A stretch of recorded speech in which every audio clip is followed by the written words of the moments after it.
Hey there, and welcome aboard. Tonight, we're going to set sail into the world of 19th century whaling ships, a place where comfort was scarce, the days stretched endlessly, and the sea was your only horizon for months, sometimes years, at a time. You might picture adventure on the open water, but life aboard a whaling vessel was far from romantic. It was rough, cramped, exhausting, and often lonely.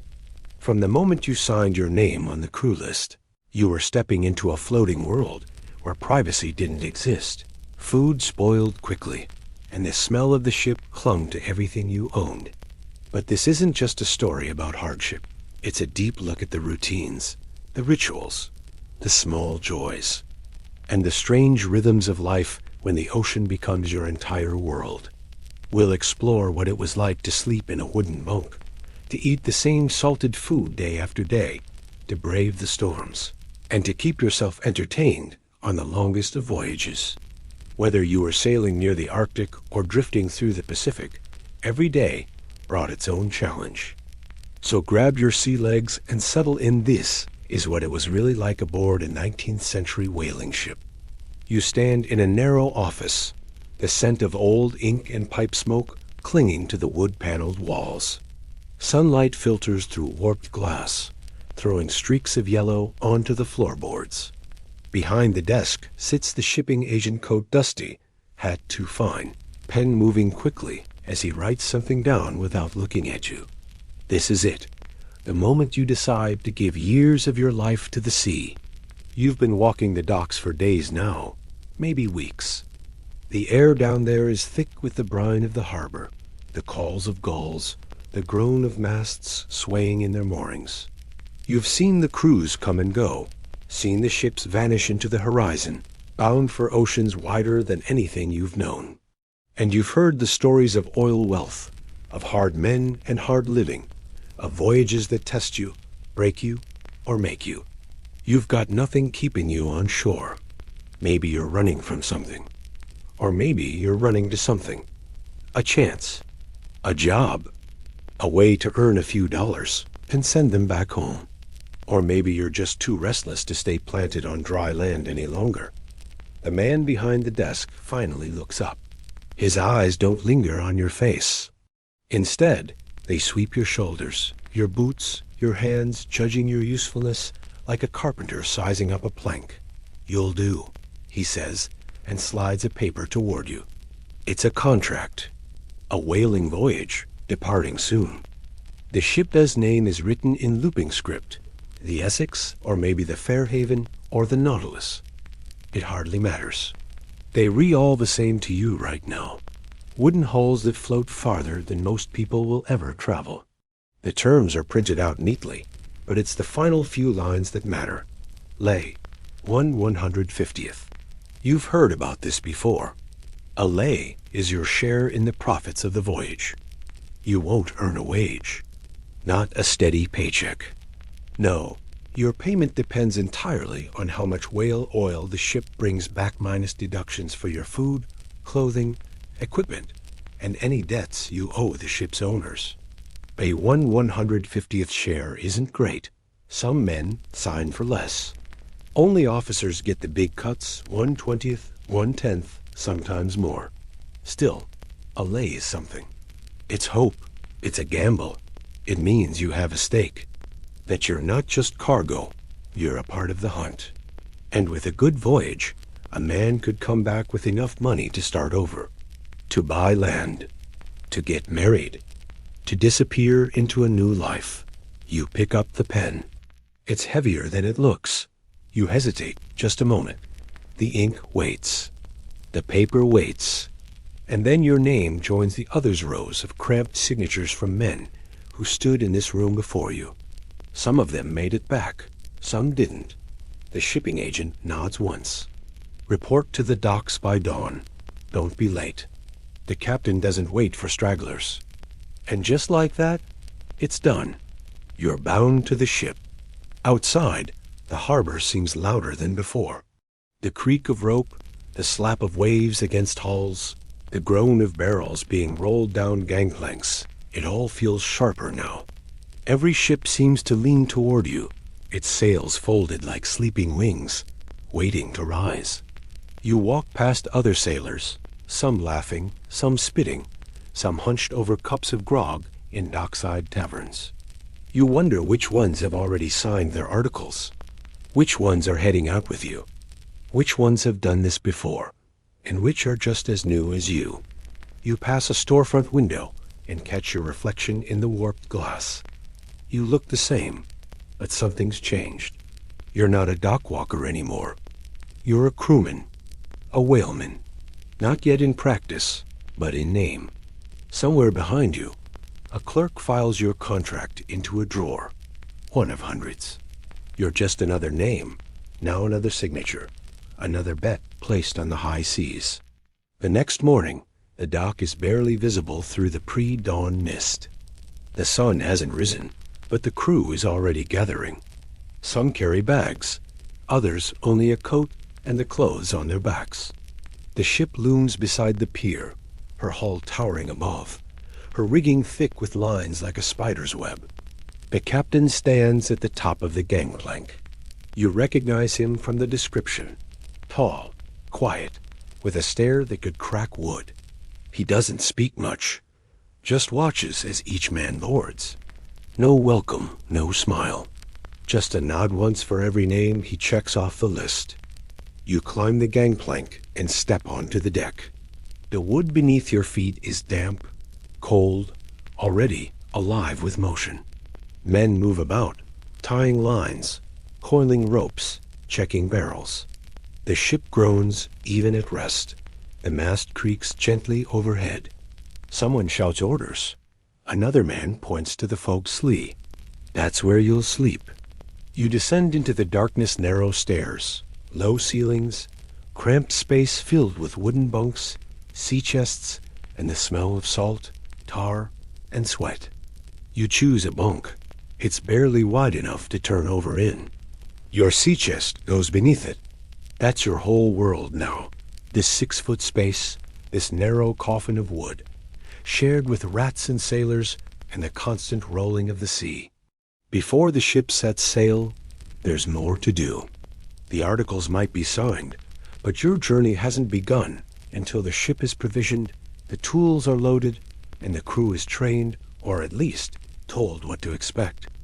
You're given a list: oilskin gear, a knife, a needle and thread, a spoon, a tin cup. These will be deducted from your lay, of course. You're told to guard them carefully. Replacement costs come out of your pocket. You're also handed a heavy line and told to practice knots. Sailor's work.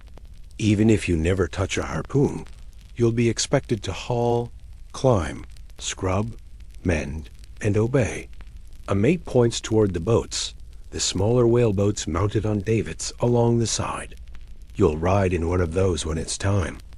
You glance at the narrow craft, barely more than a long rowboat with a place for oars, a mast, and a harpooner's post at the front.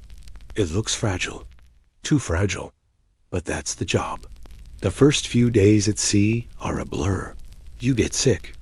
Everyone does, even the tough ones. The ship pitches and rolls like a living beast, and your body rebels. You vomit. You try to sleep. You try to work. You hold on to the rails and learn to time your steps with the sway. The officers are unforgiving. Orders are barked, not asked. You climb the rigging with numb fingers. You scrub the deck with seawater. You coil rope until your hands bleed. But you learn. Slowly, you learn the names of the sails. You learn to read the sky. You learn the rhythm of the bells that mark the hours and the shifts.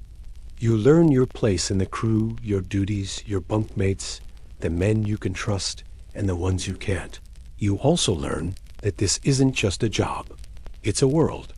A floating society with its own rules, its own leaders, its own way of doing things. The captain's word is law. The mates enforce it. The cook feeds you what he can. The harpooners are respected. The green hands are not. You start as a green hand, lowest rank aboard. But you're here. That's what matters. You signed the articles, and now you're part of the crew. Months will pass before you even spot a whale. The work will become routine scrubbing, repairing sails, manning the lookout.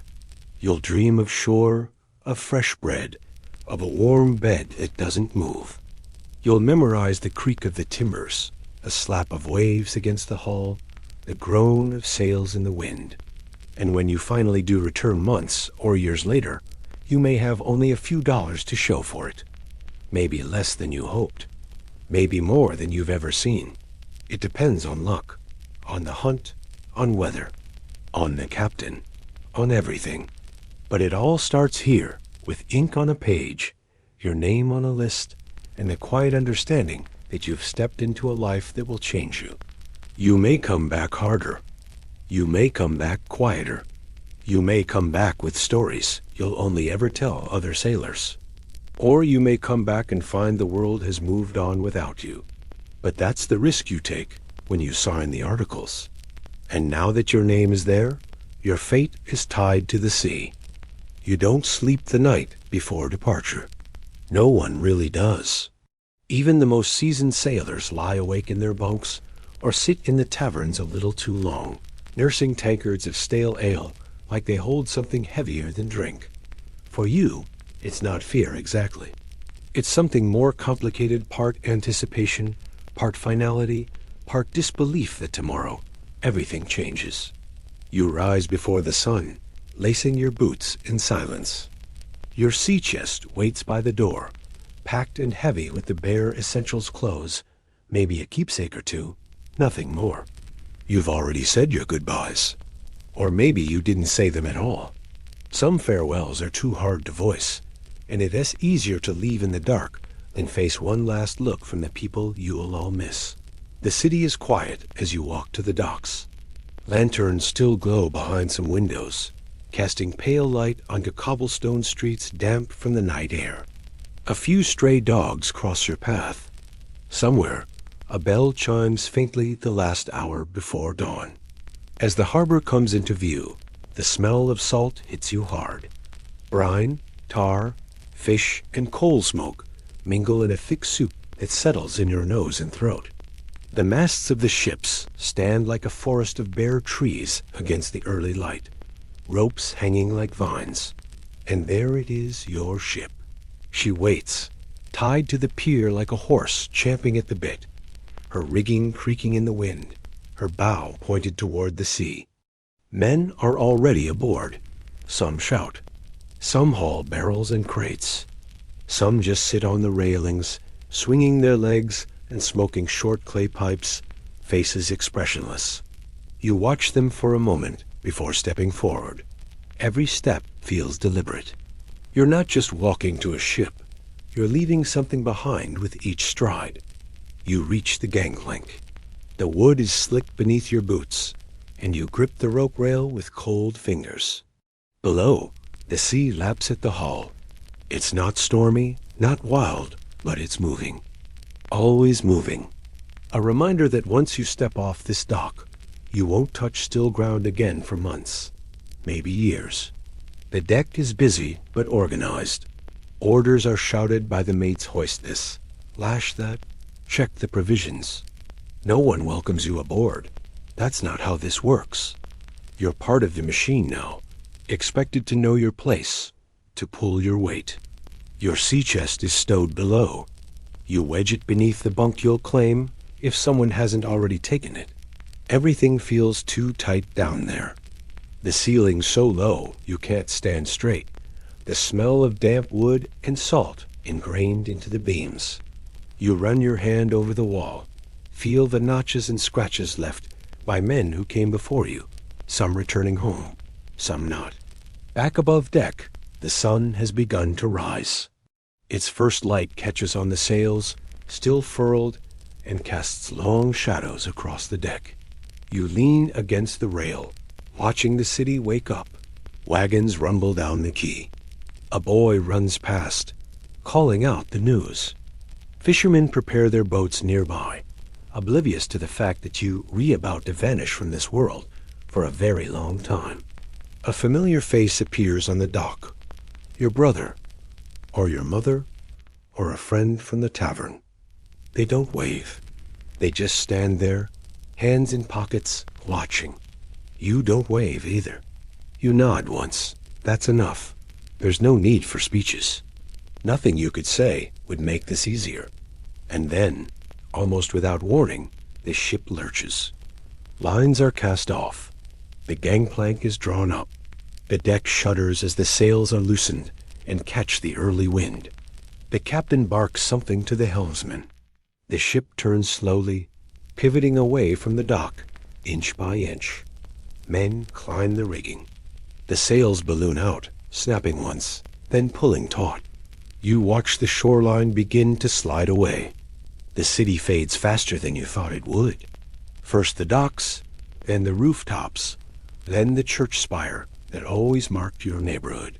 It vanishes into the haze of morning fog and sea spray. And just like that, it's gone. There's no going back now. No last-minute decisions.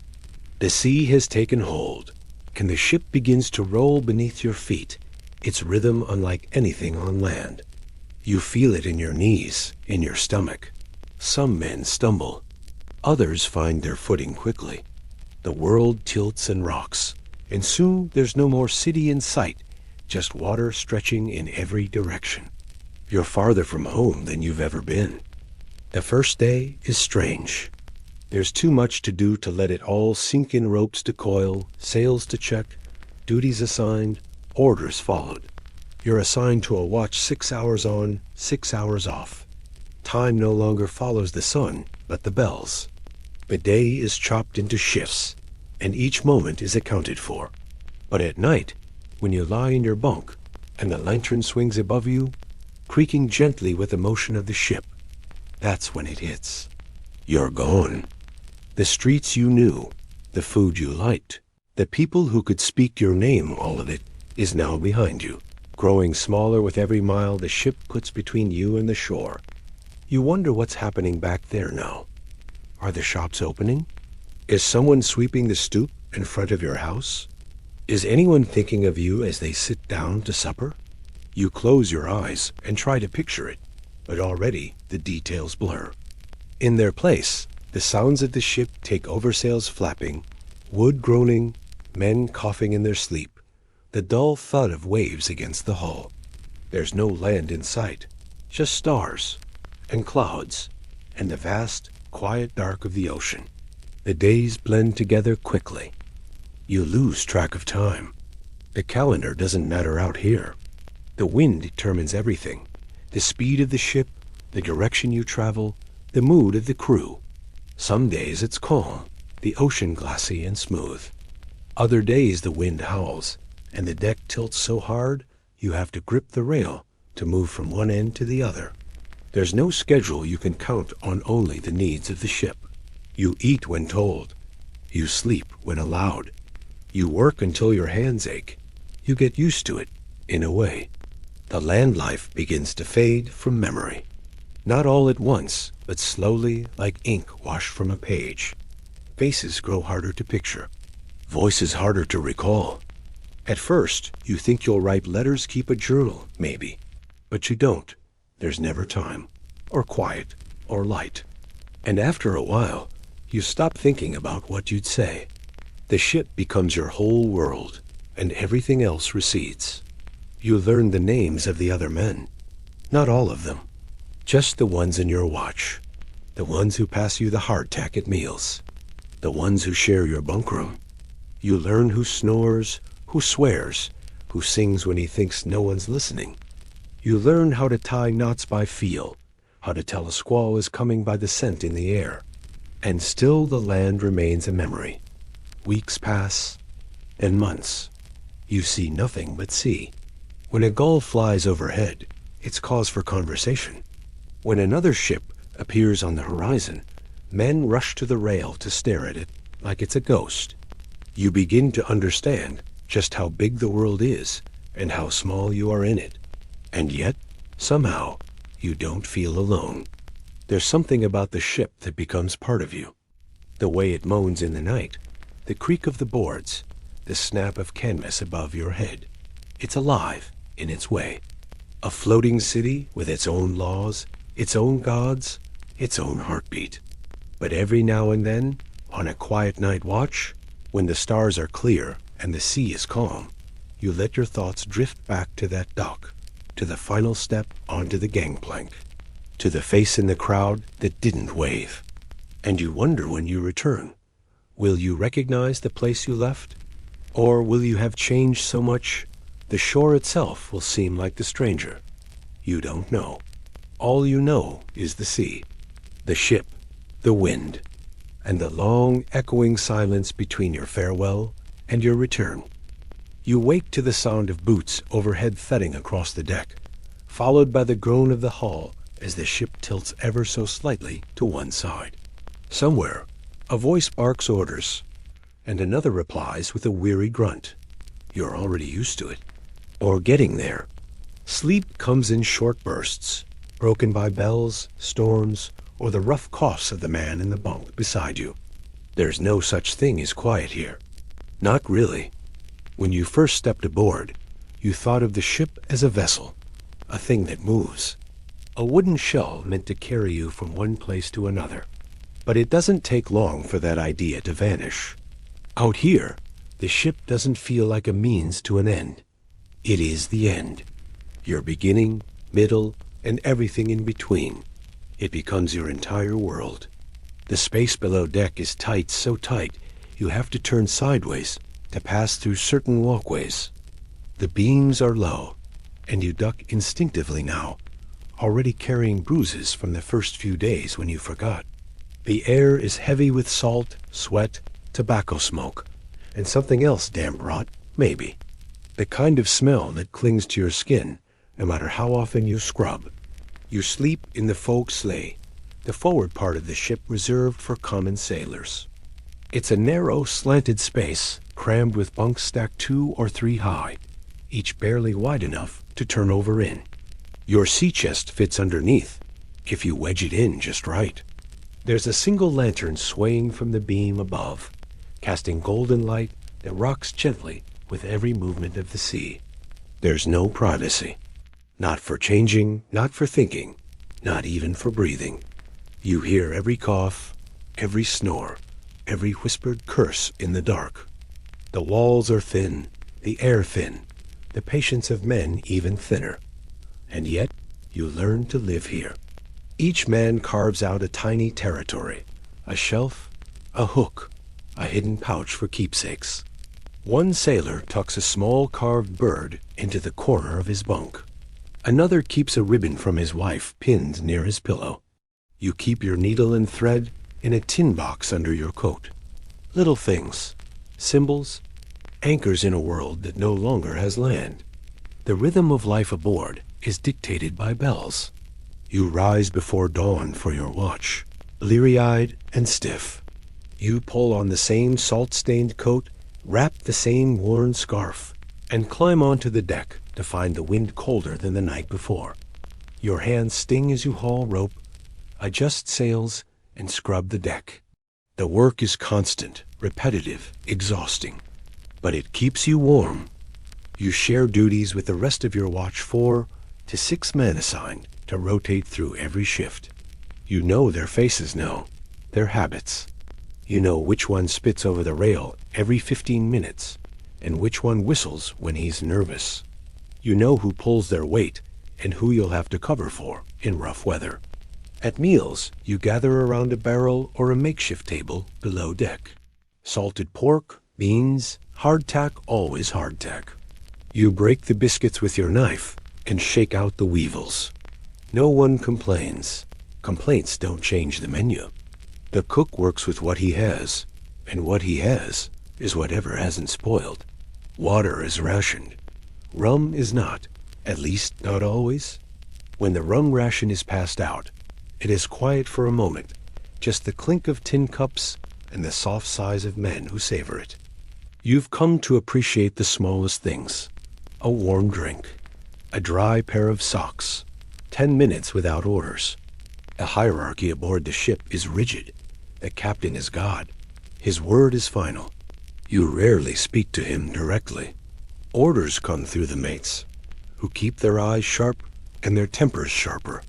They rehard men, often former sailors themselves, who earned their rank through years at sea and know every trick, every shortcut, every punishment. They don't have the patience to explain things twice. Then there are the harpooners, respected, skilled, dangerous. They don't speak much, but when they do, men listen. They'll be the ones leading the boats when the time comes, chasing whales across the open sea.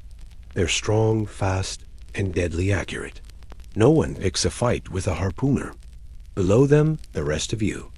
Green hands, deckhands, boat steerers. Each with a job, each expected to do it without complaint. One man slacks, the rest pick up the weight.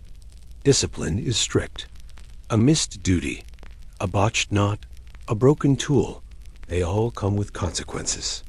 Maybe it's extra hours. Maybe it's public humiliation. Maybe it's worse. No one talks back.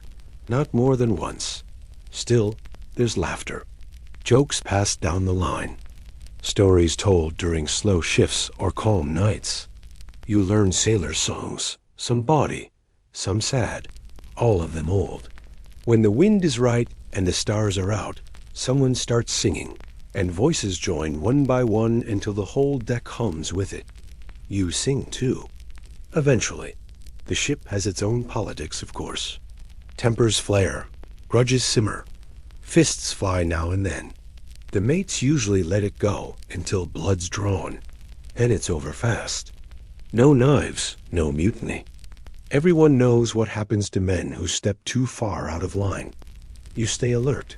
You keep your head down. You learn when to speak and when to stay quiet. That's survival. Time moves strangely aboard. The days blur together, each one shaped by wind and weather, not by calendar. Sunday means nothing. Birthdays pass unnoticed. Holidays are ignored. The only time that matters is watch on or watch off, work or sleep. Sometimes you forget what month it is. Sometimes you forget what year. There are no letters, no news from home. The world could end, and you wouldn't know until the next port. The ship is isolated, sealed in wood and sail and salt.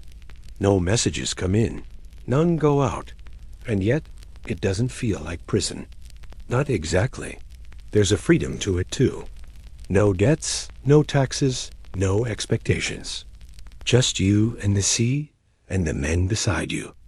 If you do your job, you're part of the crew. If not, the ocean takes care of the rest. When the sea is calm and the sun shines, it's almost beautiful. The sky goes on forever. The waves glitter like glass, and for a moment, you forget how hard the days are. You lean over the rail, feel the wind in your face, and breathe in something that smells like nothing else on earth. And in that moment, you understand why some men never come back. Because this ship, for all its hardships, for all its rot and rank and rain, is yours. This world, small as it is, holds everything you need. Food, work, order, and the rhythm of something older than nations. Something endless. You begin to know the ship the way a body knows itself. You can tell by the tilt of the deck if a storm is coming. You can read the clouds. You can wake before the bell because your bones feel the change in the wind. The rigging creaks in a language you start to understand. The sails flap like lungs. The deck thuds like a heart. The ship is no longer a thing you're on. It's something you belong to. You are no longer a man on a voyage. You are part of the voyage itself. There is no such thing as a day off at sea. When you signed the articles, you might have dreamed of whale hunts, of glory, of catching sight of something vast and ancient rising from the depths. Maybe you thought of harpoons, of profit, of barrels of oil that meant a future back on land. But now, weeks in, the truth becomes unavoidable. Before any of that, there is just this labor. Constant, unrelenting labor. You are always working. The bell rings and you rise with it, even if your limbs ache, even if you only just collapsed into your bunk. There's no negotiation, no excuses. It's your watch, and if you're not on deck when your name is called, Someone else has to cover for you, and they won't forget that. The day begins with the deck. Scrubbing. Always scrubbing. You take a stiff bristled broom and a bucket of seawater and work the planks until your knuckles sting and your shoulders burn. The salt water roughens your skin. Your fingernails split. There's no room for vanity out here. Your hands become leather. Your back never fully straightens. Why scrub a ship in the middle of the ocean? Because if you don't, the deck rots. Algae grows. Slime gathers. A slippery deck is a death trap, especially when the swells start to roll. And there's always the stink to fight fish guts, spoiled meat, human waste. You scrub until it smells less like decay and more like brine. It's the best you can do. Once the deck is done, it's ropes. Coiling, checking, replacing. There are miles of rope aboard the ship, and each one serves a purpose. Some for sails, some for anchors, some for lowering boats. You learn to feel them by texture alone hemp thick as your wrist or as thin as a finger. You learn the knots. Bowline, clove hitch, sheet bend. You learn which ones matter most and how to tie them even with frozen fingers. And the sails. Always the sails. They catch the wind, but only if they're trimmed right. You're sent up the rigging to adjust the canvas, hands gripping rope as the mast sways with the sea's mood. The height is dizzying at first, and your boots slip on wet lines. One mistake, and you fall. Some men don't climb well. Some don't climb again. You keep going. You tie fast, not sure, and come down with your heart pounding. Below deck, barrels shift in the hold. You help secure them, rolling heavy casks into better balance. The ship's belly groans as it tilts, and you brace yourself, pushing against weight that wants to crush you. Sweat pours down your neck. Your shirt sticks to your back. No one thanks you. No one has time. You're sent to patch sails next needle in hand, canvas stretched wide. Or maybe it's the bilge. Down you go with the others, into the lowest part of the ship, where water collects stinking, stagnant, full of filth. You pump and scoop and gag through it. If it overflows, the ship begins to sink, slowly, quietly, invisibly. You don't let it. Sometimes it's maintenance oil the blocks. Check the rigging, mend the netting. The carpenter's hammer rings through the day. The cooper tends his barrels. The blacksmith sharpens harpoons even when you're weeks from whale waters. Everyone has a role. Everyone keeps busy. And still you stand watch. 4 hours on, 4 off. No matter what else the day holds, your watch is sacred. You scan the horizon for sails, for signs of land, for weather changes. You squint into wind that tears your eyes. You lean over the rail as rain pelts your coat. You brace in storms, feet planted wide, soaked to the bone and clinging to the rail to keep from sliding across the deck. At night, it's worse. Cold cuts deeper. The sky offers no warmth, only stars that seem far too quiet for the chaos below. You listen to the groan of the ship, the flapping of loose canvas, the creak of the wheel. Your boots never dry. Your breath fogs, and you wait for the bell to ring again, to pass your duty to the next man. Sleep is a ration, not a right. Sometimes, after your watch ends, you're called again. Help needed aloft, storm coming in, rigging torn loose. You drag yourself up anyway. No one rests when the ship is in danger, and the ship always feels on the edge of danger. Even when the sea is calm, the work doesn't ease. There's painting to be done, caulking to seal leaks, rats to chase, lines to tighten, and barrels to check for spoilage. There's a splinter in the hull, a pulley that's starting to crack, a food locker that smells wrong. 1,000 things waiting to go wrong. The routine becomes your heartbeat. Scrub, pull, climb, haul. Eat fast, sleep faster, wake again. And yet, you find a rhythm in it. Your body adapts. The soreness fades into something dull and constant, like background noise. You no longer need to be told what to do. You anticipate. You react. Your hands move before your mind catches up. You become part of the machine. The crew learns to read each other too. A cough in the dark might mean fever. A missed step on the ladder might mean fatigue. No one says much, but everyone watches. You're trapped on this floating world together. If one of you falls behind, someone else has to carry the weight. There are no secrets. You know who's homesick, who hides a flask, who talks in their sleep. You learn to laugh with the ones who joke to keep sane. You keep your distance from the ones who brood too long. The ship allows no space for brooding. Even your dreams change. At first, you dream of land, of family, of fields, of beds that don't rock beneath you. But eventually, the ship seeps into your sleep.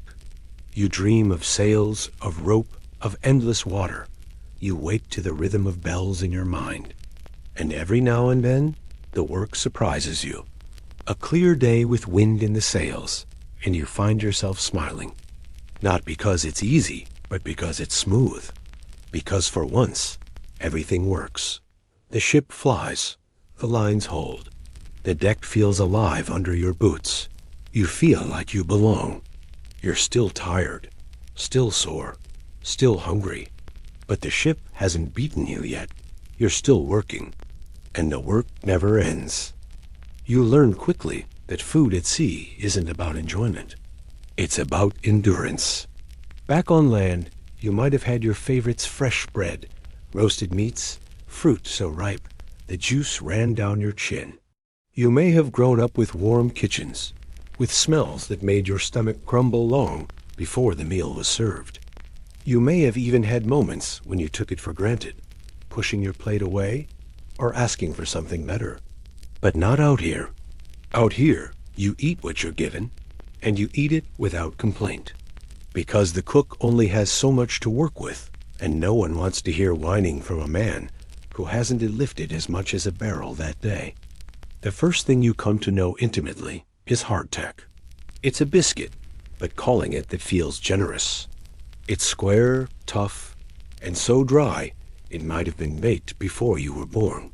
Made of flour, water, and little else, it has the color and consistency of a roof tile. You have to break it with your knife, your teeth, or a hammer, whatever's closest. If you're lucky, it hasn't grown soft with moisture. If you're less lucky, you find weevils in its small, white insects burrowed inside. At first, you're horrified. You pick them out, flick them away, scrape at the surface like that'll make a difference. But eventually, you stop. Eventually, you just eat it. Extra protein. The older hands say they've been doing it for years. You will too. Then there's salted meat. Beef, mostly.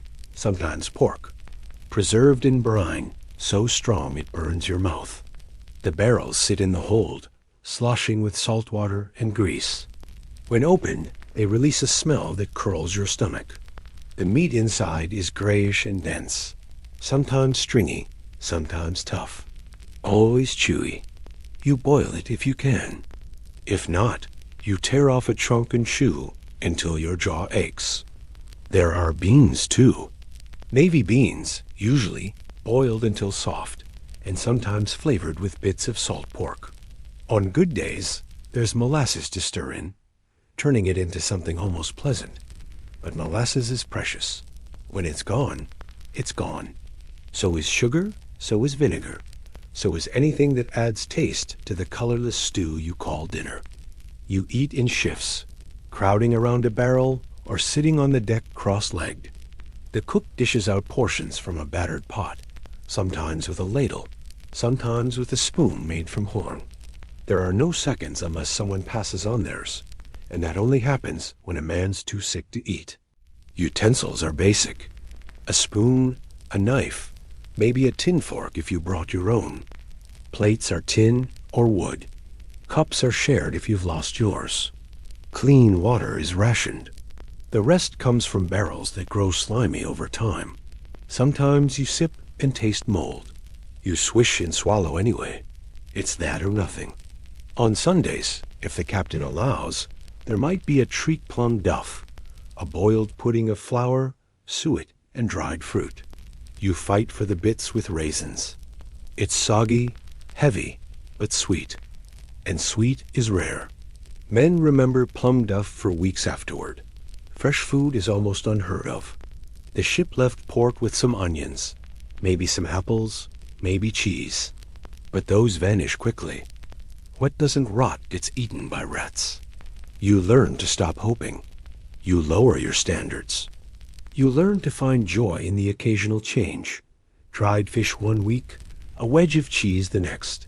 When a whale is caught, there's meat for a while steaks cut from the tongue or strips roasted near the tryworks. It smells like fuel. It tastes like oil. But it's meat and it's hot, and you eat it like it's a gift. The cook is a man of few words and fewer smiles. His galley is barely large enough to turn around in. He works with barrels, a coal stove, and iron pots that never truly come clean. He curses a lot. He burns things often. But no one criticizes him. No one wants to be the man he remembers when dishing out meals. You hear legends of ships where the food turned men mad, where mold spread across bread like fur, where salted meat turned green and still had to be eaten. You've not had it that bad yet, but you've been close, and you know there's worse out there. Food fights are rare, but food arguments aren't. A man caught stealing rations faces more fury than someone breaking a rope. Hunger sharpens tempers. A missed meal breeds resentment. You guard your biscuit. You guard your share. Sometimes, when your stomach grumbles in the middle of the night, you think of home. Of your mother's stew, or the bakery near the docks, or the way hot tea used to taste when it was real and sweet. You can almost smell it, almost taste it. Then you wake, and it's beans again, or meat, or hardtack. And you eat, because there's no alternative. Because food means strength, and strength means survival. You develop rituals. Tap the biscuit before biting. Smell the pork before swallowing. Spoon from the center of the pot instead of the edges. Old sailors say, the best bit sinks to the bottom, but it depends who stirs. You joke sometimes. Laugh about it. Mock the beans. Call the pork salted boot. Say the weevils are too small to chew properly. The laughter helps, even if it's bitter. When you finally reach port or find a place to restock, you gorge. Fresh bread, hot meat, fruit that bursts in your mouth. You eat too much, too fast. Your body forgets how to handle it. You get sick, and you smile through the sickness. Because it was worth it. Then you're back at sea, and the cycle begins again. No one sails for the food, but everyone learns to live with it. To eat without comment. To swallow, chew, and thank the sea that you're still alive. You never forget your first meal at sea, and you never forget your worst. But in between day after day you eat, quietly, gratefully, endlessly. Sleep doesn't come easily out here, at least not at first. Your bunk is no more than a wooden box nailed to the ship's frame, barely big enough to stretch out in.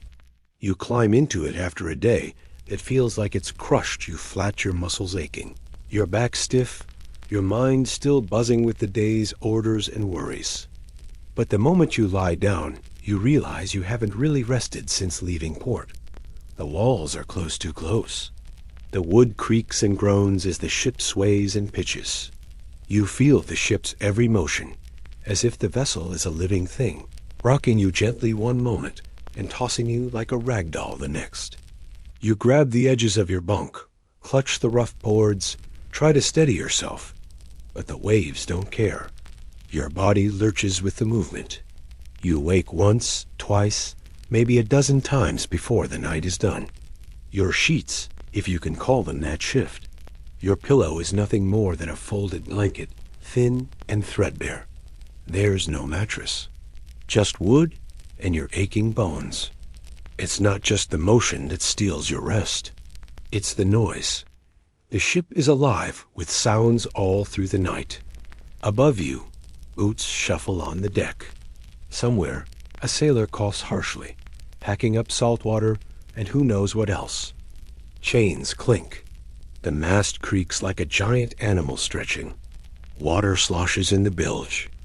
Somewhere in the hold, rats scurry, their tiny claws scratching and claws tapping on wood. You feel them, those rats. Tiny, scurrying, bold creatures that slip in and out of cracks and holes. You see them out of the corner of your eye-bright, beady eyes glowing in the dark, quick shadows darting across the floor. They steal food. They gnaw at your belongings. They carry fleas, and they don't care about your tiredness. The air in your bunk is thick and stale. There's little ventilation. The smell is a mixture of damp wood, sweat, oil, and whatever the men around you brought with them. After a few nights, you stop noticing. Your nose adjusts, but your skin never does. Privacy is a joke. You share your tiny space with 2 or 3 other men, squeezed in shoulder to shoulder, each trying to find a position that doesn't hurt. No one talks much at night. Voices are whispers, muffled by blankets and the hull itself.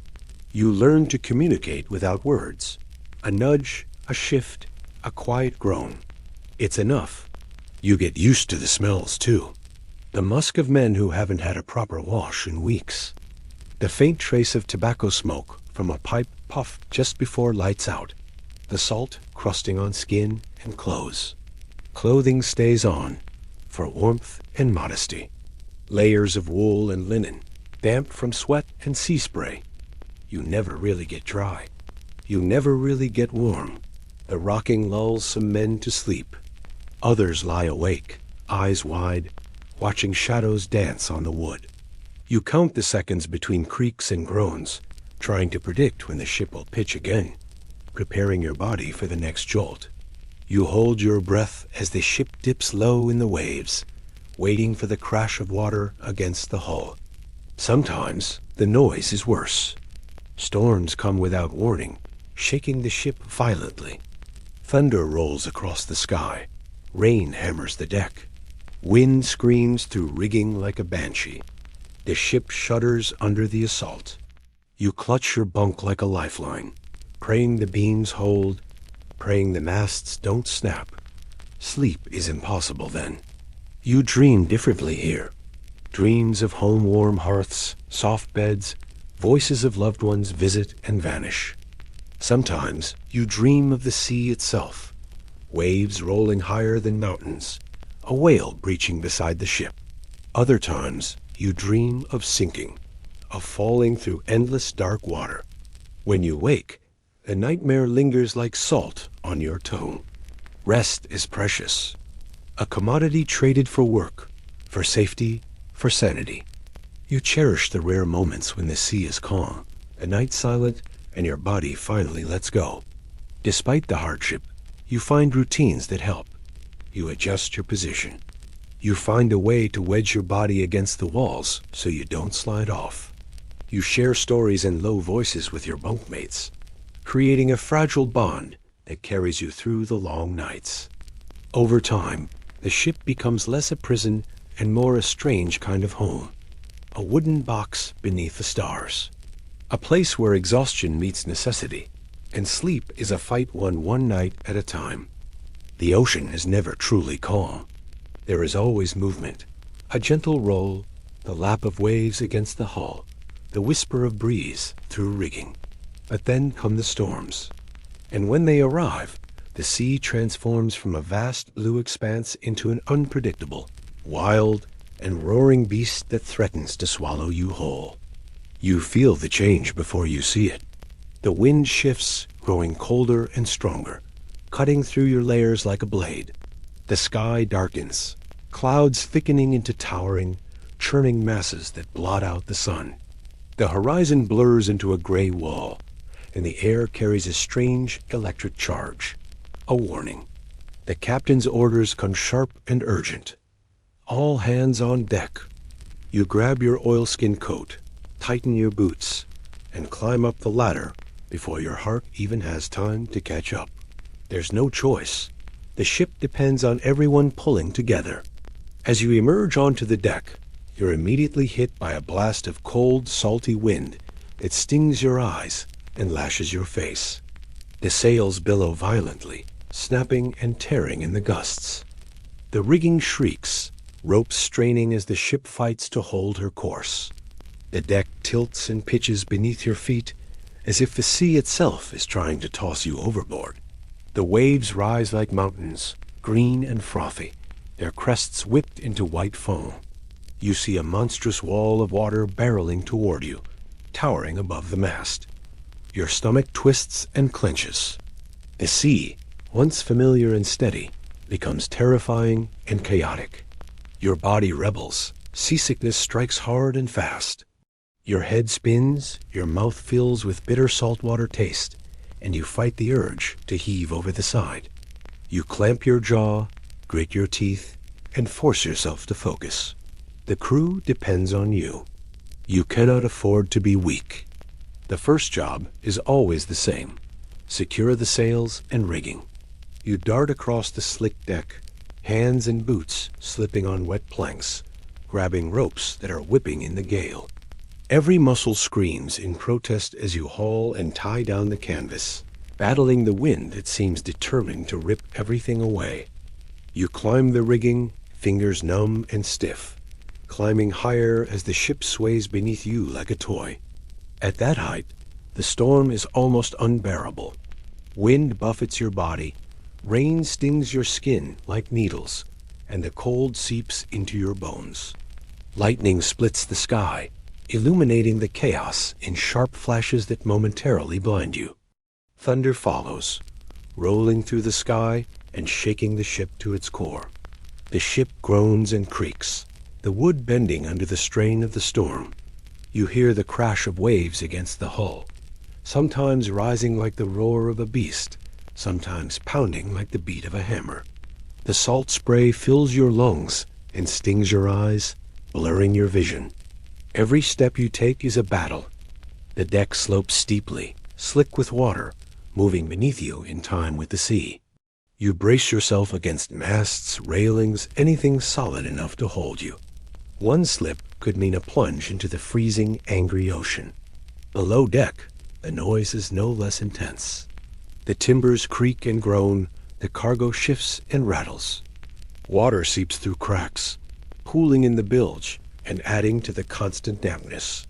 Men cough and groan, fighting their own battles with the storm and seasickness. The cold is relentless. Your clothes are soaked through, pressed against your skin and chilled by the wind. You shiver uncontrollably, teeth chattering, muscles stiffening. There's no escape from the damp or the cold, no matter how many layers you wear. The oilskin coat that once promised protection feels heavy and waterlogged. Your fingers grow numb as you tie knots and secure lines. The ropes bite into your hands, chafing and scraping skin raw. You bite back the pain, knowing that loose rigging could spell disaster. Nightfall doesn't bring relief. The storm seems to gain strength in the darkness. The howl of the wind is deafening. Rain falls in sheets, turning the deck into a slippery nightmare. The waves tower and crash, white foam flying over the sides and drenching you again and again. The ship pitches violently, sometimes plunging steeply down a wave's face before slamming hard into the trough. You cling to the rail, muscles trembling, heart pounding. Exhaustion threatens to overwhelm you, but the storm shows no mercy. Your mind races with every warning sign, the creak of a mast, the snap of a rope, the sudden shift of the ship's weight.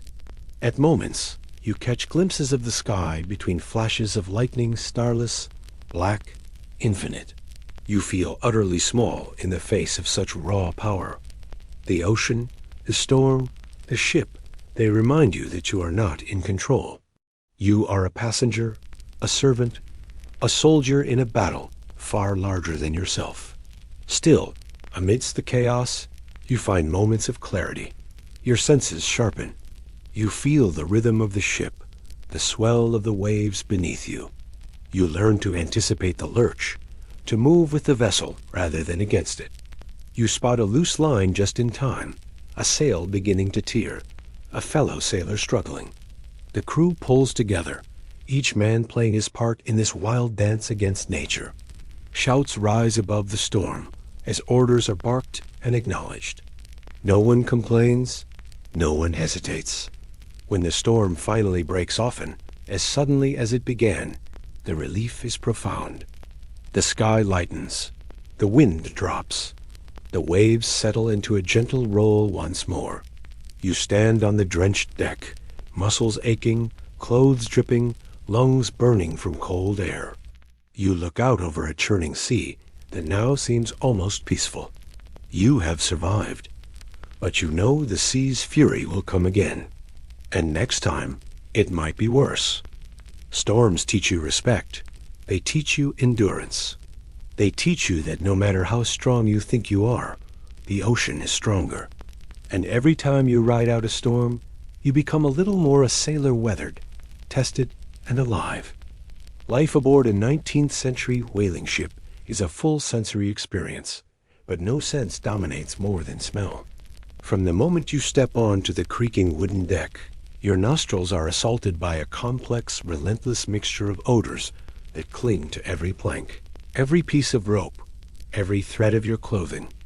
The ship has its own unique scent, a thick, stubborn blend of salt, sweat, oil, tar, and decay, layered like the rings of an ancient tree. It becomes as familiar to you as the sound of the sea or the feel of the wood beneath your hands. The first scent that greets you is the sharp, briny tang of the sea air. Salt hangs heavy in the atmosphere, carried by gusts of wind that whip your face and tangle your hair. When the breeze is just right, the smell of seaweed, fish, and distant land drifts faintly on the air, fleeting reminders of the world beyond the endless waves. But the salt scent is just the beginning, one note in a much more pungent symphony. Dominating the atmosphere is the smell of sweat, yours and that of every sailor around you. The work is relentless and exhausting. Whether hauling heavy ropes, scrubbing the decks, or climbing the rigging, you are drenched in sweat, which mingles with salt water and grime.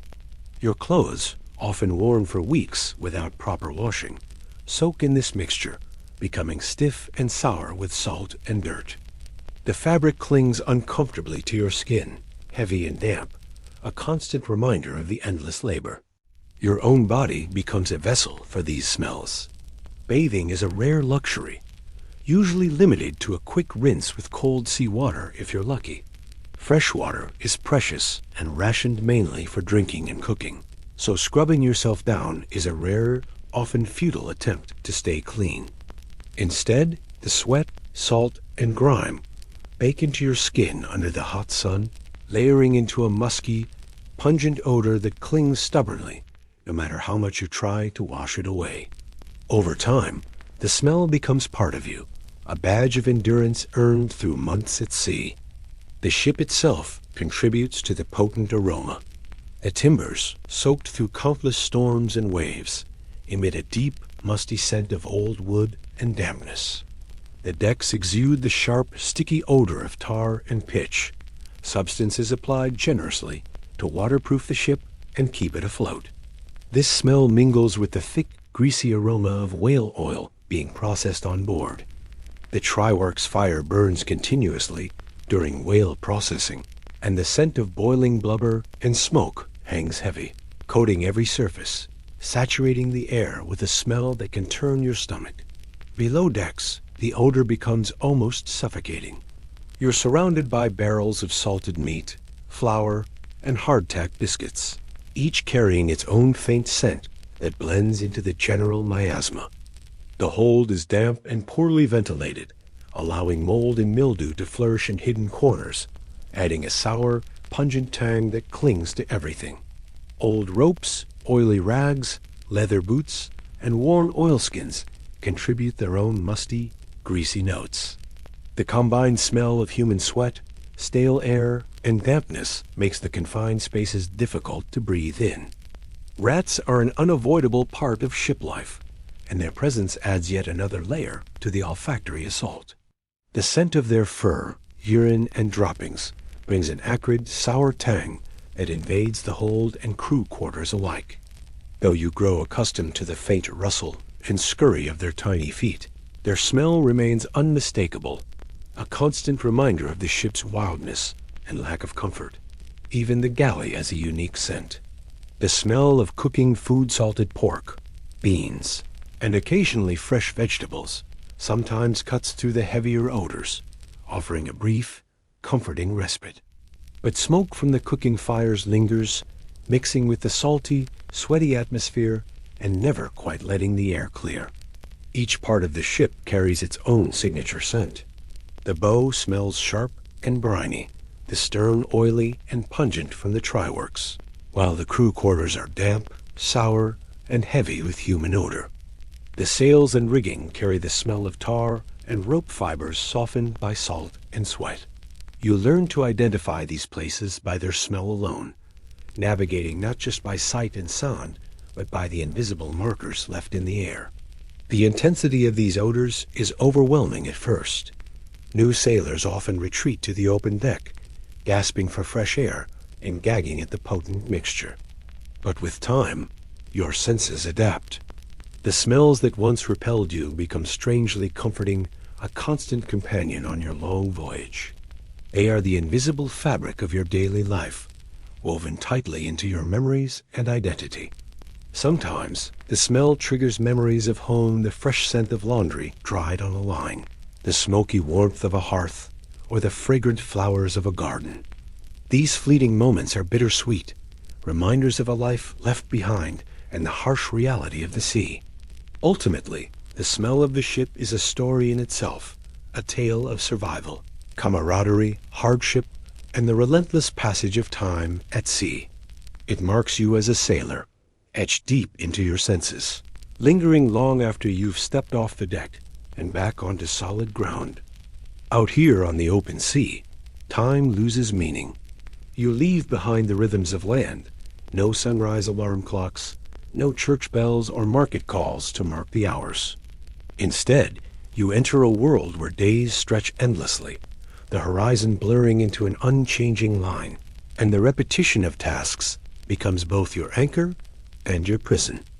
The longest days are not measured by the clock or the calendar, but by the slow crawl of the ship over endless water and the steady beat of the work that never seems to end.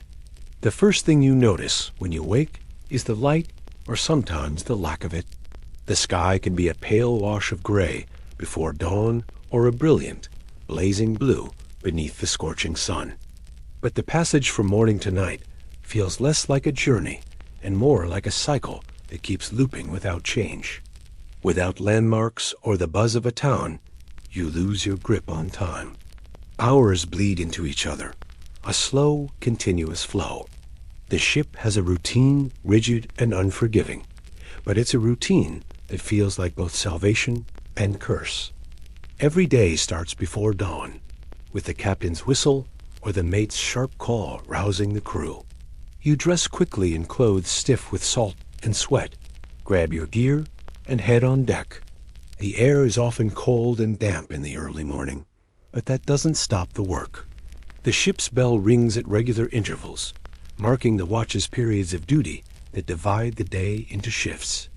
But even with this rhythm, the watch system feels strange. You're not just tracking time, you're tracking survival. Each watch is a test of endurance, focus, and resilience. Your tasks never vary much, yet they never truly end. Scrubbing the decks, checking the rigging, standing lookout, maintaining equipment, these chores repeat day after day. There's a strange comfort in their repetition. The physical labor occupies your mind, blocking out the creeping sense of endlessness. Yet it also reminds you that you are trapped in a loop. There's no escape from the ship, the sea, the routine. The endless horizon plays tricks on your mind.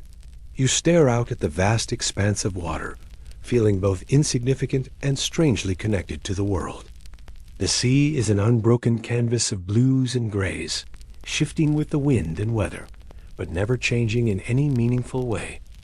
On calm days, the surface glistens like glass. On stormy days, it roars and crashes. But no matter what, it goes on day after day, mile after mile. Without landmarks, you lose track of direction and distance. You rely on the captain and the charts, but your own sense of place blurs. You begin to count days not by dates or calendars, but by milestones, how many whales spotted, how many barrels of oil rendered, how many storms weathered. The seasons seem to stretch and blend. The biting cold of winter shifts imperceptibly into the muggy heat of summer, but the days feel much the same. Time slows, drags, and sometimes feels as if it has stopped altogether. You start to measure time by the sun's height, the length of shadows on the deck, the behavior of birds overhead. Sleep follows a similar pattern. You snatch moments of rest whenever possible, catching a few hours in cramped bunks before your next watch or duty calls. Dreams mix with the salt air and the creak of the ship, blurring memories of home with the harsh reality of life at sea. Sleep is never deep or restful. It's a light, fitful state that leaves you waking with the sensation of still being on a rolling deck. Meals are another anchor in time. The routine of breakfast, midday meal, and evening supper divides the day, offering brief breaks from work. But even eating is tinged with monotony. Salted pork, hard tack, and beans are staples, and the repetition of tastes becomes as familiar as the routines. The galley's warmth and smells provide a fleeting comfort, but hunger and thirst are constant companions. The social life aboard the ship is also shaped by this stretched-out time. Conversation with fellow sailors offers brief respite from isolation and the sea's vastness. Stories are exchanged of home, past voyages, and imagined futures. Jokes, songs, and laughter ring out when the work slows, but there's always an undercurrent of longing and homesickness. You learn to mark time by these shared moments, by the sound of a favorite song, the telling of a well-known story, or the sudden burst of laughter that cuts through the monotony. Even the smallest event, a sighting of a whale, the arrival of a letter from home, or the unexpected call of a bird, becomes a significant marker in the endless days. Yet, despite these anchors, the passage of time weighs heavily on your mind.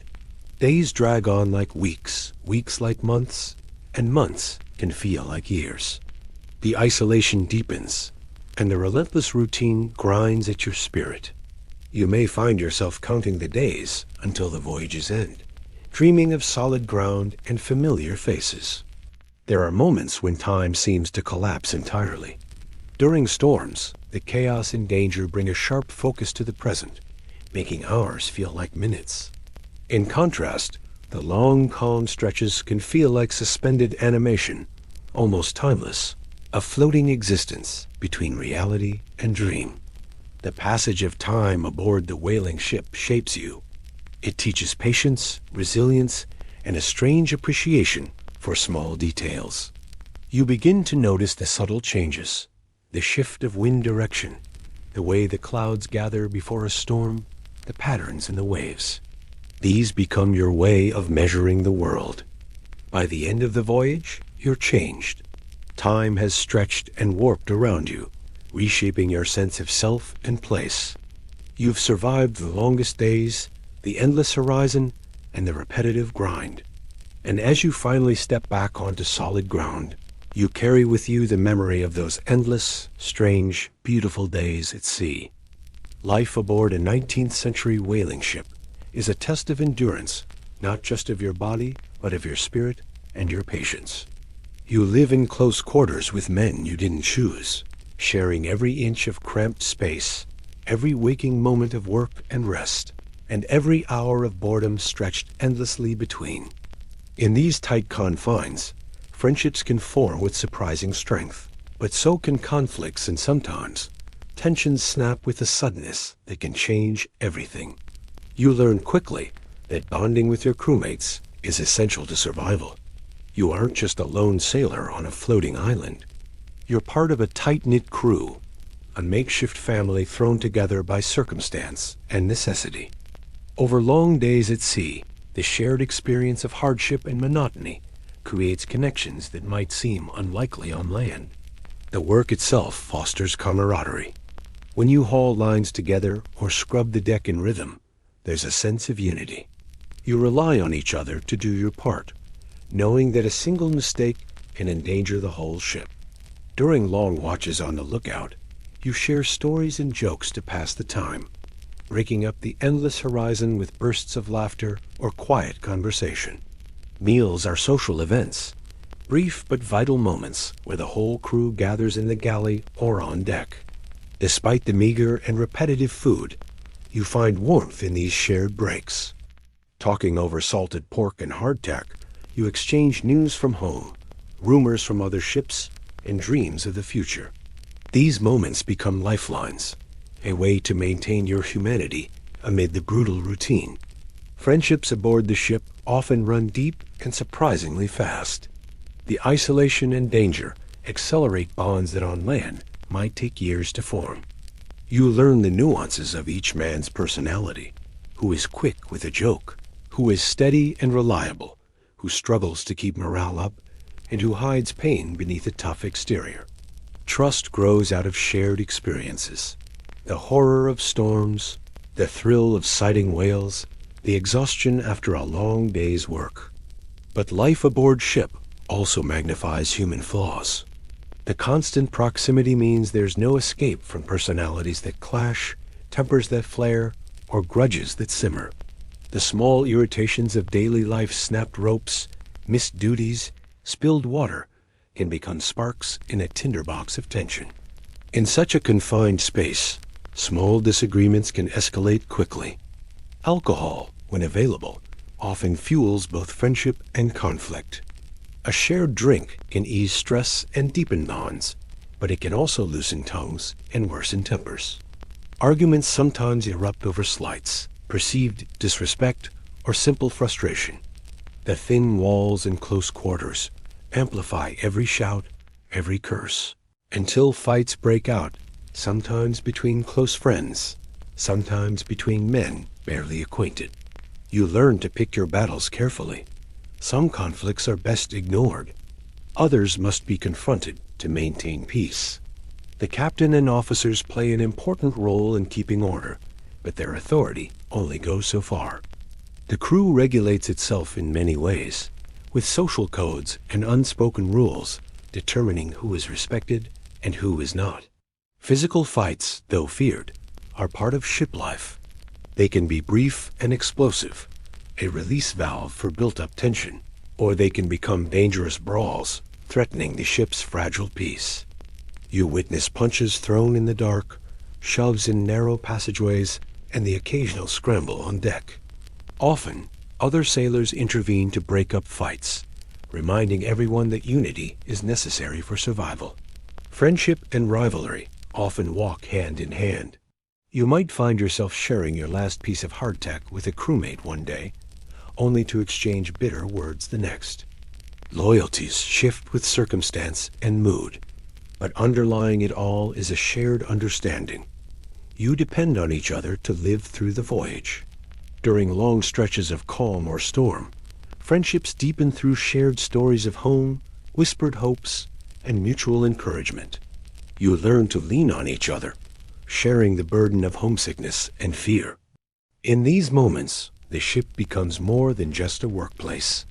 It becomes a community, a temporary family forged in adversity. Yet even the strongest friendships face strain. The stress of isolation, hunger, exhaustion, and uncertainty can fray nerves and test bonds. You might watch a friend change over the months, becoming quieter, angrier, or withdrawn as the toll of the voyage weighs heavy. The confined space and constant presence of others mean that privacy is non-existent. Every emotion, every mood swing, every frustration is on display. You become intimately familiar with your crewmates' strengths and weaknesses, their joys and despairs. This closeness can breed compassion and understanding, but it also stirs jealousy, envy, and resentment. You may find yourself playing the role of peacemaker, trying to ease tensions before they explode.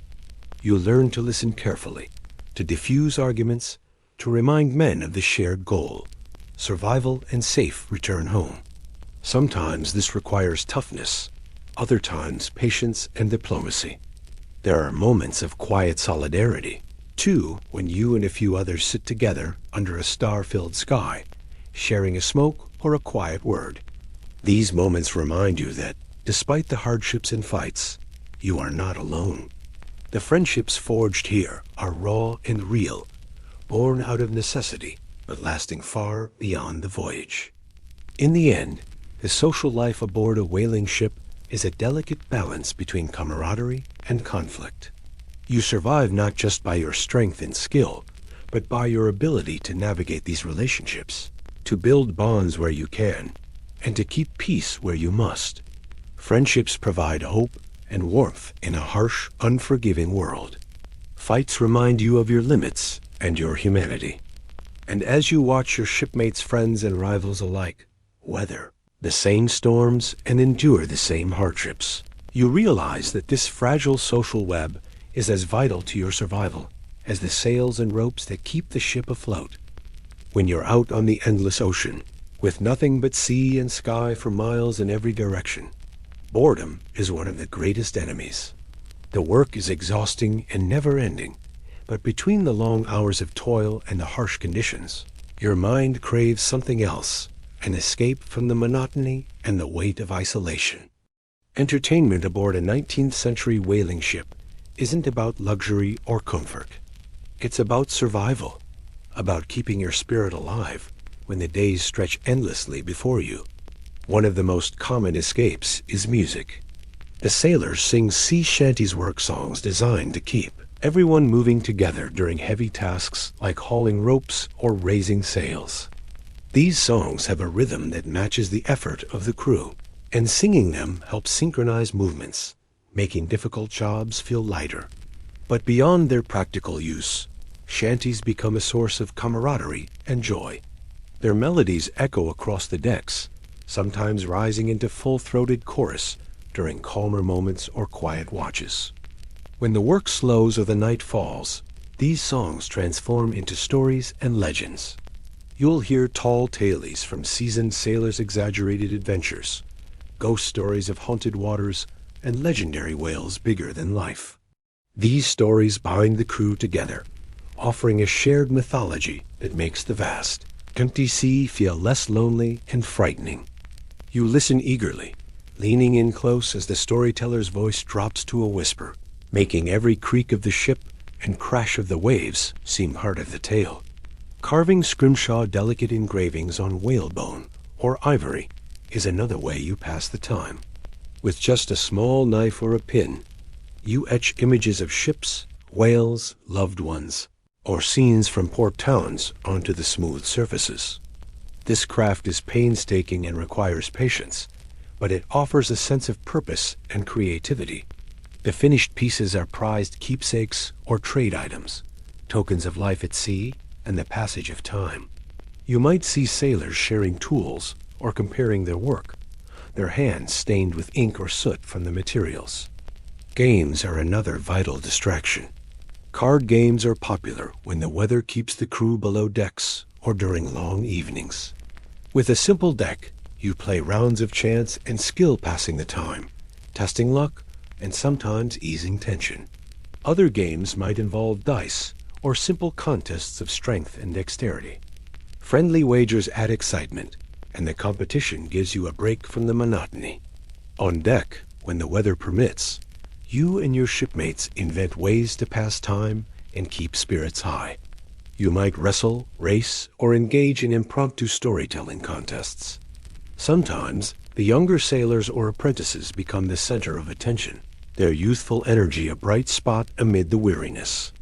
The ship's officers might join in, breaking down the strict hierarchy briefly to share in the levity. Reading material is scarce, but when available, it's treasured. Books, newspapers, or magazines passed down from ports or brought along by well-read sailors provide a glimpse of the world beyond the sea. You read aloud to the crew during quiet watches, sharing news and stories that momentarily transport everyone far from the rolling waves. Writing letters or keeping journals is another form of escape and connection. The sea voyage is long and uncertain, and recording your thoughts or sending messages home helps you stay grounded. Writing can be a private solace or a shared ritual, with men gathering to read letters aloud or offer encouragement. Even religious services or moments of prayer offer respite. A chaplain or a pious sailor might lead a simple service on deck, bringing a sense of community and hope amid the isolation. These gatherings provide comfort, a reminder of faith and family waiting far away.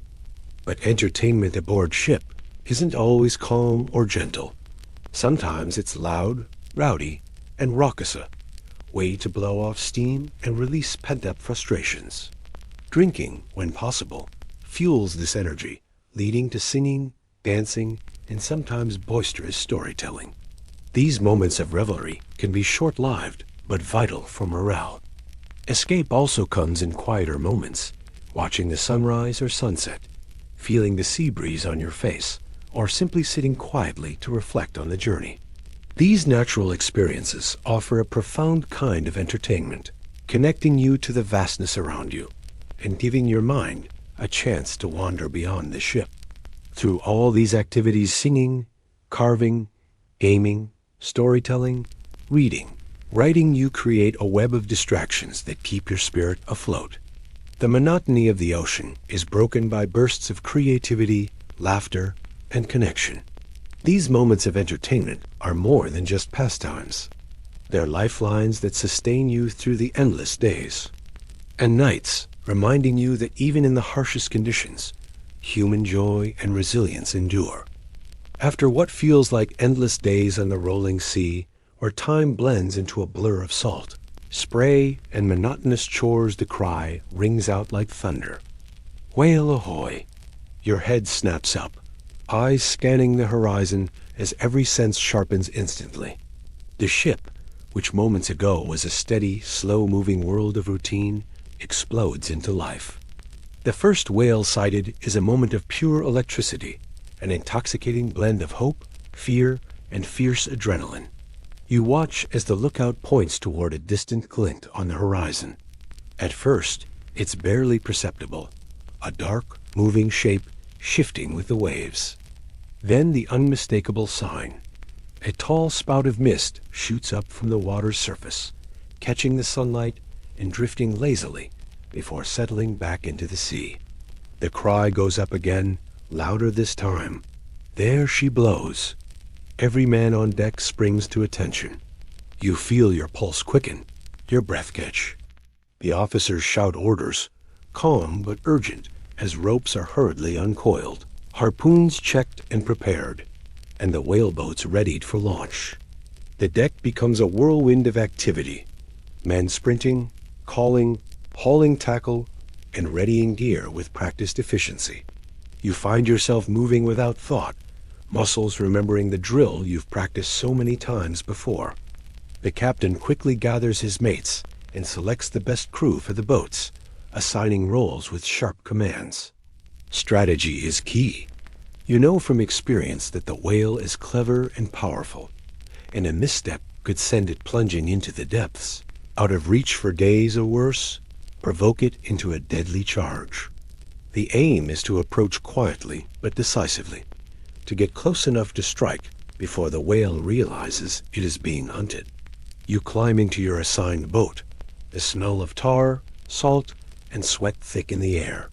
The small wooden craft rocks gently as men find their places.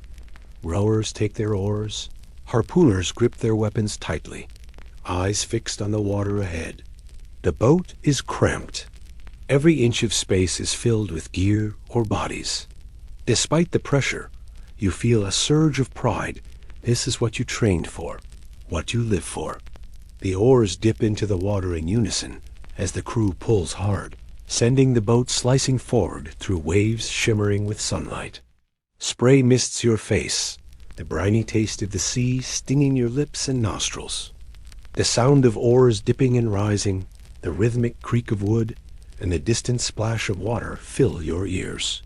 Around you, other boats fan out in formation, a coordinated fleet poised for the hunt. Your eyes never leave the whale. Its massive back breaks the surface, smooth and glistening with seawater. Every rise and fall of its great body sends ripples through the ocean. You feel a mix of awe and respect. This is a creature that has roamed the seas for centuries, a living force of nature unmatched in power and grace. The whale dives deep, disappearing beneath the waves for what seems like an eternity. You hold your breath, waiting, the silence thick and heavy except for the gentle lapping of water against the boat. Then suddenly it reappears, closer now, its spout sending a silver spray into the air. The tension coils tighter in your chest. The harpooner tightens his grip, eyes locked on the whale's movements. The weapon, a long shaft tipped with a barbed iron head, is poised to fly. Time seems to slow. Every muscle in your body is alert. The boat rocks with anticipation. With a sharp, practiced motion, the harpooner hurls the weapon through the air. You watch as it arcs perfectly, striking the whale with a wet, solid thud. The creature bellows a haunting, resonant sound that shakes the air and immediately thrashes wildly. The harpoon line snaps taut, pulling the boat forward as the whale fights against its bonds. You grab your oars, rowing with all your might to keep up as the whale drags the boat across the waves. Salt water sprays your face, and your arms scream with effort. The chase has begun, a desperate, exhausting race across the ocean. The whale dives and rises, veering unpredictably, testing your strength and endurance. Back on the main ship, the crew works feverishly to manage the harpoon lines, tightening and adjusting to tire the whale without breaking free. The try-works below deck roar to life. The fire is stoked and ready to render the whale's blubber into oil, the precious cargo that makes this perilous hunt worthwhile. As the pursuit drags on, you feel a surge of mixed emotions. Fear for your safety, exhilaration at the chase, and a profound respect for the whale's raw power and determination. You sense the weight of history around you. Countless men before you have faced this moment. Each hunt a mix of skill, chance, and sheer will. The ocean around you is alive with movement. Gulls wheel overhead, their cries sharp against the wind. Dolphins sometimes appear alongside, curious and playful amidst the chaos. The sun climbs higher, beating down relentlessly, and your clothes cling heavy with salt and sweat. Throughout it all, your focus never wavers. The first whale spotted is a turning point. It shifts the voyage from survival to purpose, from waiting to action. The thrill courses through your veins, a reminder that despite the hardships, this life at sea holds moments of profound connection to nature, to your crew, and to something larger than yourself. Hours may pass, the chase testing your stamina and resolve. The whale's strength ebbs and flows, and you know it's a battle of attrition. The harpoon lines creak and strain, the boats tire, and the men push their bodies to the limit. Every moment is charged with tension. One wrong move could cost the hunt, or worse, lives. Yet even amid the intensity, there is a strange beauty. The endless sea stretching into the horizon, the dance of sunlight on waves, the raw, primal encounter between man and beast. You remember this moment vividly. The first sighting, the surge of energy, the pounding heart. It's a memory that will carry you through the long, hard days that follow. As the whale finally tires, and the crew prepares to secure it, you know that this first sighting is more than just the start of a hunt. It, the heartbeat of life aboard the whaling ship, the pulse that drives every man forward no matter the cost. After weeks or even months at sea, the sight of land feels like a miracle, a chance to breathe fresh air that ice in. Tea salty and heavy, to feel solid ground beneath your feet instead of the endless rolling deck. When your whaling ship finally docks in a foreign port, whether in Hawaii, South America, or a remote Pacific island, it's a moment of relief and excitement, but also uncertainty. The life you know aboard the ship suddenly shifts, replaced by new sights, smells, sounds, and people. You step into a world both strange and familiar, where your routines are broken and new possibilities unfold. As you disembark, your senses are overwhelmed. The air is different, warmer, thicker with unfamiliar scents. Blooming tropical flowers, spices from distant markets, the smoke of local cooking fires. The sun feels hotter on your skin, and the ground beneath your boots is firm and steady, a stark contrast to the constant motion of the ship. For the first time in weeks or months, you stretch your legs fully, feeling muscles loosen after long confinement. A port itself is a bustling hub of activity. Ships from many nations cluster in the harbor, their colorful flags fluttering in the breeze. Sailors from all corners of the world mix on the docks, swapping news and stories of their own voyages. You hear languages you don't understand, laughter and shouts mingling with the creak of rigging and the call of merchants selling wares. Here, for a brief time, you step outside the strict discipline and hierarchy of ship life. The officers remain officers, but on land, you have more freedom to explore, to relax, to connect with others beyond your immediate crew.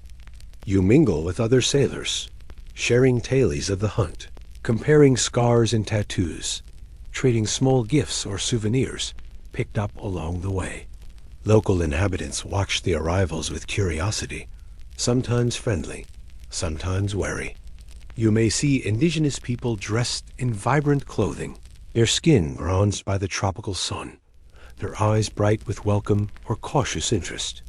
Markets overflow with fresh fruits and vegetables you've never tasted, colorful textiles, carved wooden trinkets, and the scent of exotic spices fills the air. The contrast between this vibrant life and the harshness of the ship is striking. Trading is a common activity in port. You barter for fresh supplies, fruits, vegetables, fresh water, and sometimes luxury items like tobacco or rum. You might exchange scraps from the ship or offer your own stories and skills in return for goods. The chance to eat fresh food is a luxury after weeks of salted meat and hardtack, and you savor every bite of juicy mango, sweet pineapple, or freshly caught fish. Yet life ashore is not without its dangers or difficulties. The exotic surroundings can be disorienting. Language barriers complicate simple interactions, and cultural customs are unfamiliar. You might witness local disputes or struggles with colonial authorities. Disease is also a real threat. Unfamiliar illnesses spread quickly in crowded ports, and your body, already worn from the sea, can be vulnerable. Some sailors seek escape in taverns or local inns. These establishments are lively, filled with music, laughter, and often heavy drinking. The atmosphere can be rough, with occasional fights breaking out among sailors and locals alike. You might find temporary friendships, romances, or rivalries blossoming in these places, though all are tinged with the knowledge that your time ashore is limited. Exploration beyond the port is an opportunity to see landscapes you'd only dreamed of. You walk along sandy beaches with waves lapping at your feet, or venture into dense jungles filled with strange plants and animals. You witness rituals, festivals, or dances that are part of the local culture, gaining glimpses into lives very different from your own. But the clock is always ticking. The ship's departure is scheduled, and the captain's orders are strict. When the time comes, you must leave behind the bustling markets, the palm-shaded streets, and the warm land for the endless sea once more. You feel a mixture of sadness and anticipation, a longing to stay, and a readiness to return to the familiar dangers and routines of the ship. Back aboard, you carry the memory of the port, with you souvenirs tucked into your pack, stories to share with the crew, and a renewed spirit. These brief stops are lifelines, moments of connection to the wider world beyond the ship's confines. They remind you of what awaits at journey's end, and fuel your resolve to endure the hardships of the voyage. In foreign ports, you live a life of contrasts, between freedom and discipline, wonder and caution, rest and restlessness. This is a vital part of the wayer's journey, where the vastness of the ocean meets the richness of distant cultures, and you glimpse a world far beyond the endless horizon. Life on a 19th century whaling ship is a constant battle against the unpredictable ocean. You're at the mercy of wind, waves, and weather, and the vastness around you offers no comfort, only mystery and danger. It's no surprise that sailors like you turn to superstitions, rituals, and old beliefs as a way to make sense of the chaos and to try to influence fate. These beliefs shape your daily life, your choices, and even your behavior in ways you might not expect. You learn quickly that whistling on deck is a dangerous gamble. Some say it can whistle up the wind, calling storms or strong gusts when you least want them. So you keep your lips shut tight, especially when the skies are heavy with clouds or when the sea is already rough. A careless whistle could mean the difference between a smooth voyage and a deadly squall. The tension in the air is palpable, and every sound is scrutinized. Even laughter is sometimes muted, lest it invite bad fortune. Tattoos are more than just decoration among sailors. They're talismans, protective marks inked onto your skin to shield you from harm. You might see a sparrow tattooed on a man's wrist, symbolizing safe passage and the promise of return home, or an anchor representing stability and hope amid the waves. Some sailors swear that these tattoos carry power, warding off storms or calming angry seas. They are badges of experience, passed down from older sailors who once believed in the same magic. Certain animals carry particular significance. A black cat aboard ship is a good omen, thought to bring luck and keep the crew safe. But a white cat, or a bird flying into the rigging and then away, might be a bad sign, a warning of danger or loss. You learn to read these signs carefully, interpreting the natural world as messages from the sea itself. There are taboos, too. You don't step on the ship's thresholds with your left foot first, and you avoid whistling below decks where the wind can't escape. Some sailors believe that whistling below decks can trap the wind inside the ship, causing it to rage violently when released. You never bring bananas aboard the ship, an odd but stubborn superstition thought to invite bad luck or even disaster. Some say the fruit's poisonous nature extends metaphorically to the ship's fortunes. The ocean is a living, breathing force, and angering it is a fear that permeates every decision. You treat the sea with respect and caution, never mocking it or speaking ill of the creatures within it. Whales, especially, are sacred in sailor lore, powerful and mysterious beings deserving of reverence. Disrespecting a whale or mocking the hunt could bring misfortune.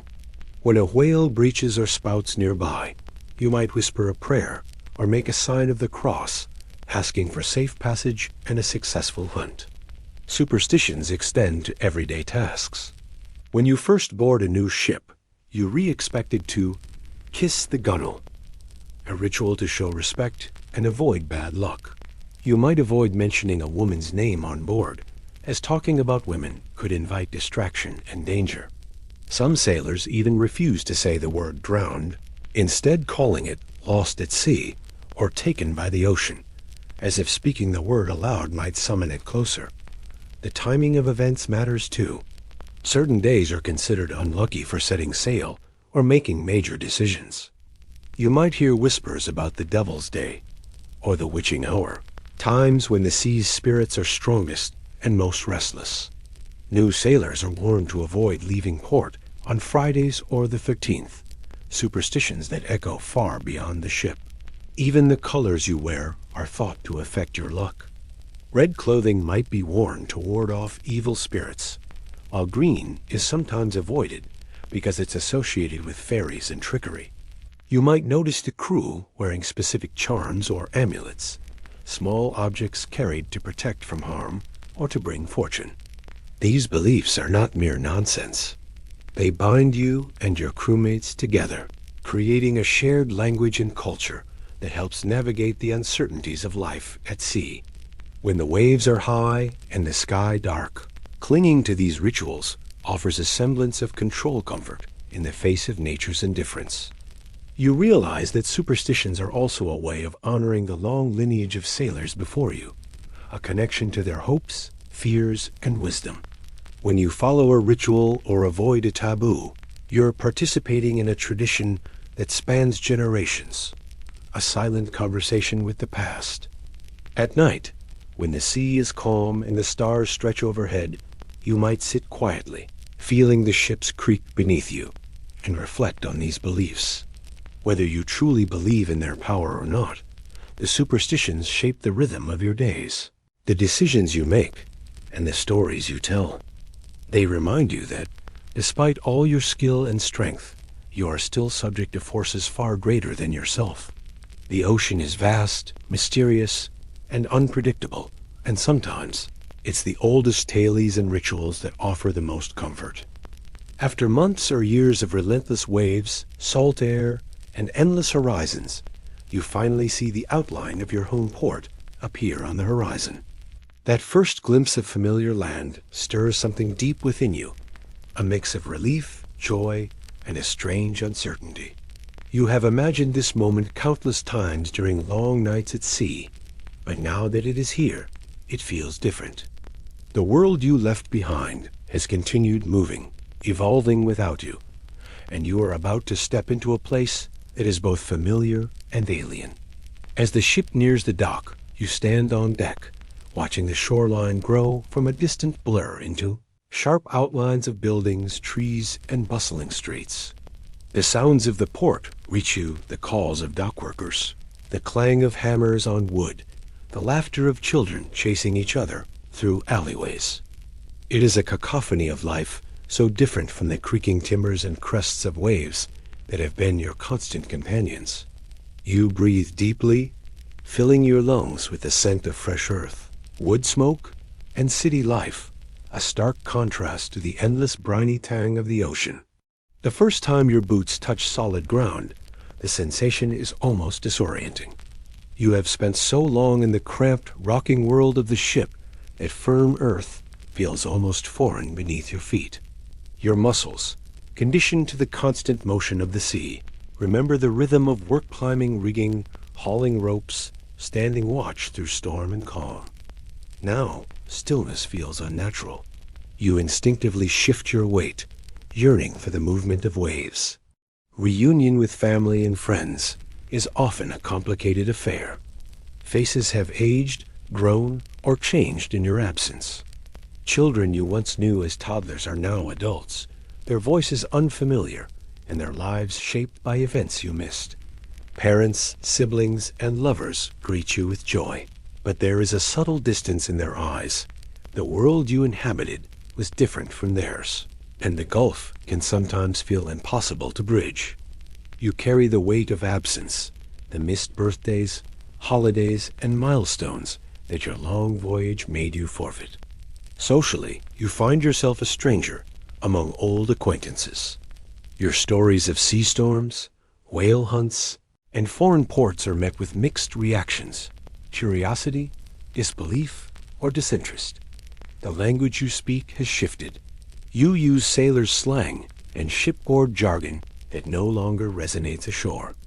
Sometimes you catch yourself pausing, searching for words that the landlubbers understand, or feeling frustration that others cannot grasp the reality of your experiences. Emotionally, the transition is a tangled web. Relief at being safe is mingled with an unexpected grief.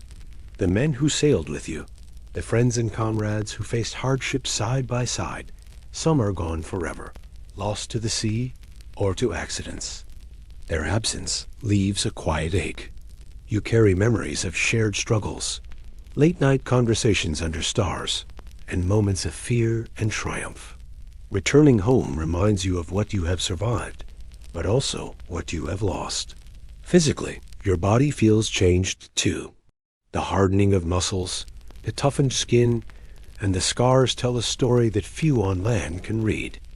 You may have lost weight during the long voyage, your frame leaner and stronger, but sometimes weaker from the lack of fresh food or proper rest. Sleep patterns shaped by watch schedules and the rhythm of the ocean take time to reset. You find yourself longing for the gentle sway of the ship beneath you, a comfort now replaced by the solid, unmoving ground.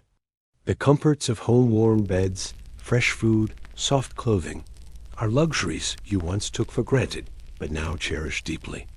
The taste of fresh bread, The smell of a wood fire, the softness of woolen blankets, they are reminders of life beyond the ocean's grasp.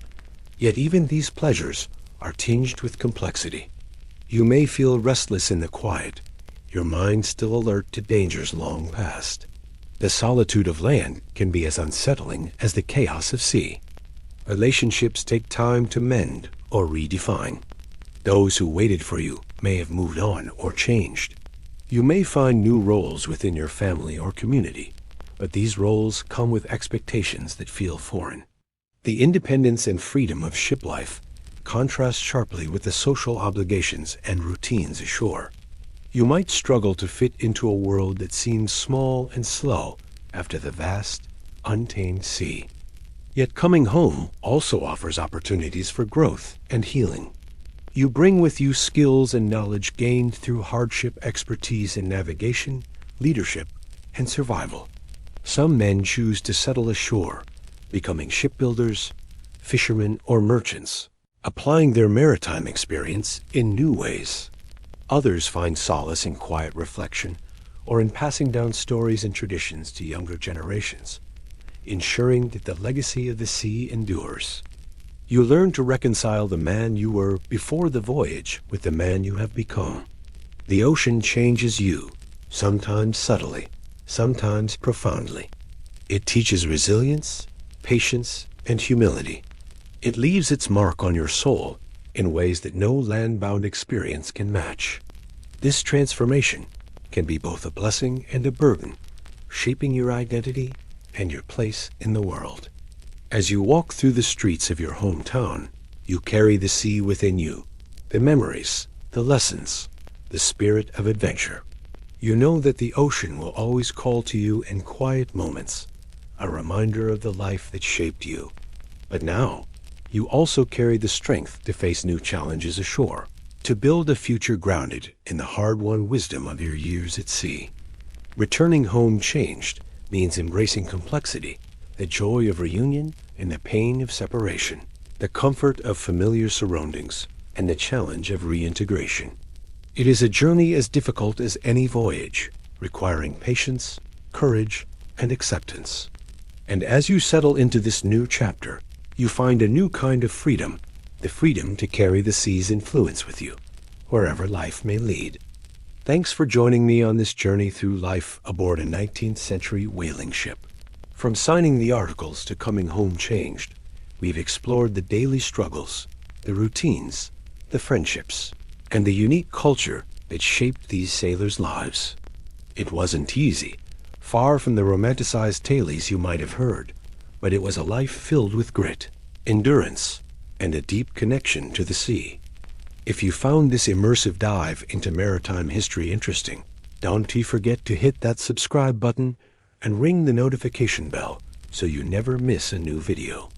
I'd love to hear your thoughts, questions, or stories, so drop a comment below and let's chat. Sharing this video with friends who love history or sea tales would be amazing too. Thanks again for watching, and remember, every voyage leaves its mark, but every journey home is a story worth telling. Until next time, take care and keep exploring the past with me.